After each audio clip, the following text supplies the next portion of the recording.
The sad reality of the Ratile Mabitsela story is when you decide to get married to a breadwinner who I believe is Ratile's husband, to a family, especially when you have the money that Ratile's husband had, you end up becoming the enemy because most likely before you came, this guy was playing a huge role at home.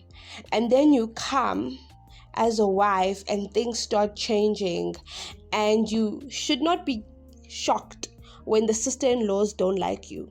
You should not be shocked when the mother-in-laws don't like you or the brother-in-laws don't like you, because now you are a threat. And this is the situation of the Mabitsela household, because we are all shocked now that they come out with a statement basically not putting the fact that the husband was a father, not putting the fact that the husband was a husband. They're not putting that. They only put that he was a brother and a son.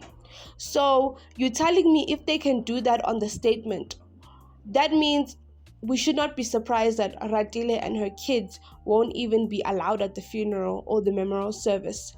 We should not even be surprised that his tombstone won't even include them. You should not even be surprised that the obituary won't even include them. But the sad reality is, while they're trying to spite Ratile, they forget that he has other kids. He has 2 other kids. So them not including that he was a father, they forgot that he has other kids. So you even spite them. I won't be surprised that they only add those 2 kids' names. What do the kids of Ratile's husband with Ratile have with you? Those are young kids. I mean, all 3 kids that she has are less than 10. What beef do you have with them? And that is my issue with sister-in-laws and mother-in-laws, is you might have an issue with the wife. Why bring it on to the kids? Because it's the same people now that will be fighting for her with assets which belong to the kids. All in the name of Ratile is going to take it, and what will happen to the other 2 kids? But they want to take the assets for themselves. And the way it's going, it's allegedly seeming that he didn't have money before he passes away. He was going through financial restraints. And I'm not even surprised about the sister-in-laws, because I remember in Mommy Club when Happy and Ratile were fighting, and the sister-in-law saw that and decided to DM Happy information about Ratile just so that Happy can leverage on it. How evil can you be that you go and you tell a stranger? This is the mother of your niece and nephews. Like, it doesn't make any sense.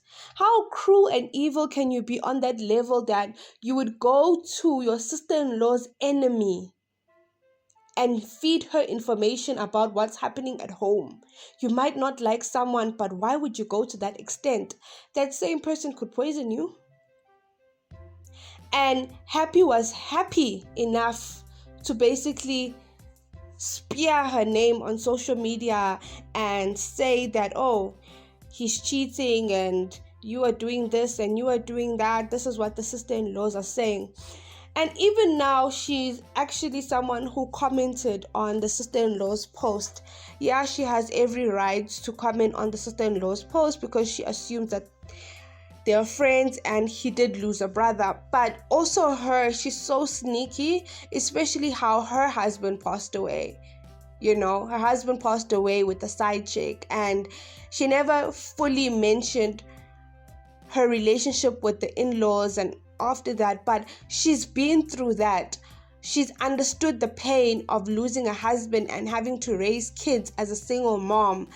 She should be the one, and I hope behind the scenes, putting aside that little vendetta they have on social media to actually reach out to Ratile and say, hey, I'm sorry for your loss. be the bigger person, but I know how it feels and I hope you heal. Because at the end of the day, we can be petty to a certain level. And us as women, as a community, we need to leave the toxic issues our aunts and our mothers had and be able to forge a way that we as women work together. And I hope that the Mabitsela sisters wake up. They wake up and realize life is short. Because if they keep treating Ratile like this, you are going to end up not being able to see your niece and your nephews. You are going to end up 10 years, 13 years down the line being that evil aunt that your nieces and nephews know. But anyway, let's just see what happens. And my biggest fear is that all Ratile's kids and herself won't be allowed at the funeral. But anyway, we have come to the end of today's video. Let's just hope that there were insurances and the ink was not dry as yet. Because even if the ink is dry and there is insurances, it's going to be very difficult to claim them because they are still very young. But anyway, we have come to the end of today's video. Don't forget to like, subscribe, and hit that post notification bell down below. Let me know what you are thinking about this whole matter and story. Love and light. Mwah. Bye.